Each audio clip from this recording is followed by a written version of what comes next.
This is Mark Warren. These excerpts are part of an interview with Albert Holman at his home in Loveland in January of 1999.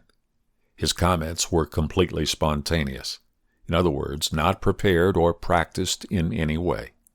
We began with Al's first experience with the accordion. Well, I had my two older boys take lessons from Harold Krieger in Greeley, and of course when they got up into high school in the 9th and 10th and 11th grade, why, they weren't too interested in playing accordion anymore, so they quit. And I had a couple accordions sitting there, and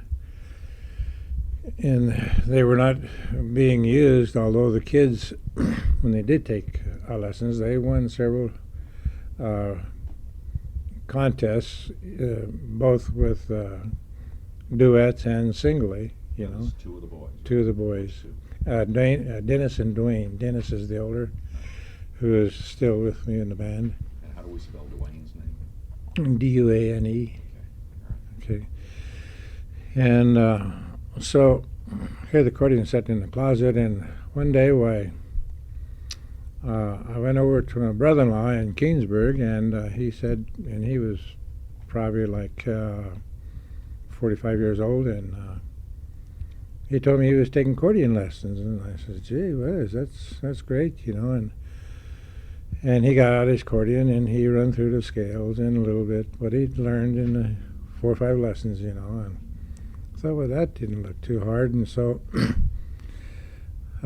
seemed like it was a challenge for me to see what I could do. So I went home and picked up an accordion and started messing with it, and it wasn't all that hard. And within 2 or 3 weeks, I could play 3 or 4 songs. And so, well, probably 2 or 3 months later, my brother-in-law come over to visit us on a Sunday afternoon, and I asked him how he's getting along with the accordion lessons, and he says, "Oh, fine." And I got out my accordion and gave it to him, and it didn't seem like he'd learned all that much in that period. And I says, "Oh, I'm kind of ticked up the accordion too." And so anyway, why, he gave me the accordion back, and I played 4 or 5 songs for him. And he was real not upset, but maybe surprised at what I was doing.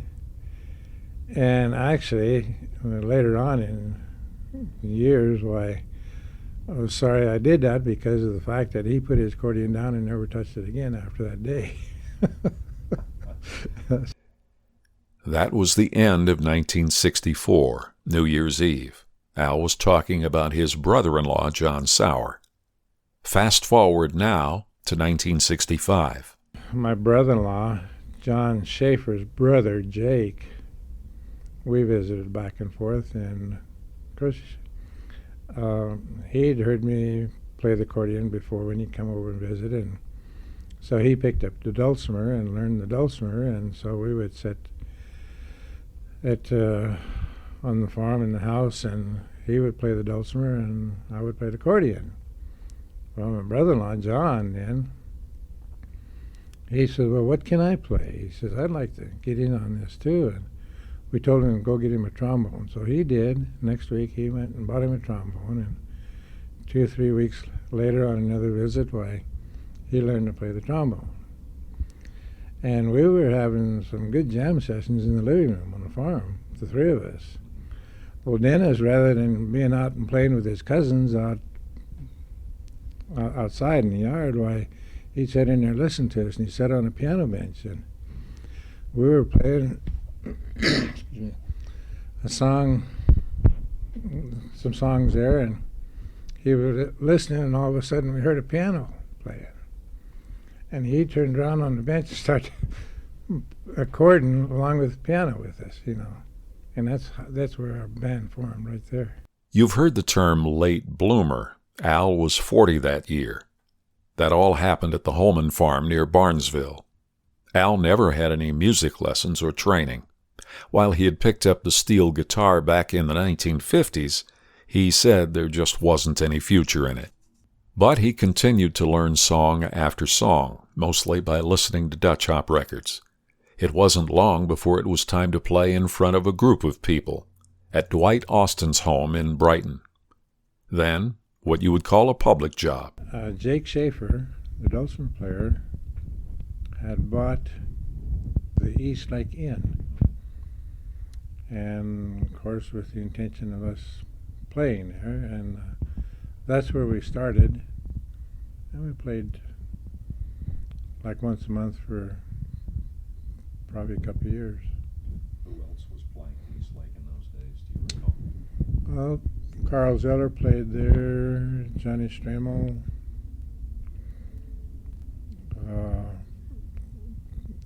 John Weingart,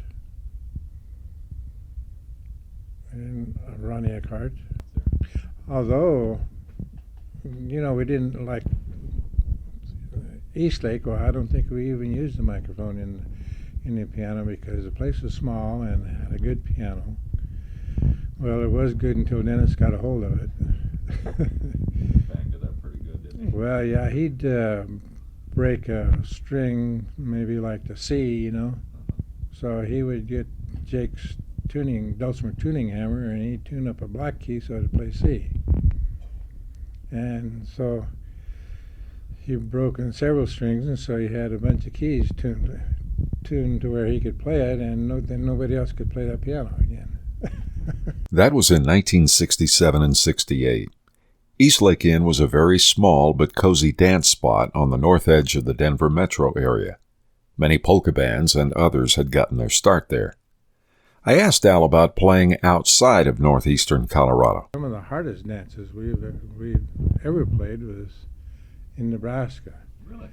Oh, yeah, they don't want any slow music, and you work 5-6 hours. One wedding we played up in Alliance, Nebraska. We started at 5 o'clock in the evening. We had 40 minutes break at midnight, and we wound up at 4:45 in the morning. And that was still with Jake Schaefer and John Schaefer. Jake Schaefer's hands was bleeding underneath from playing the dulcimer, and I had to laugh at John.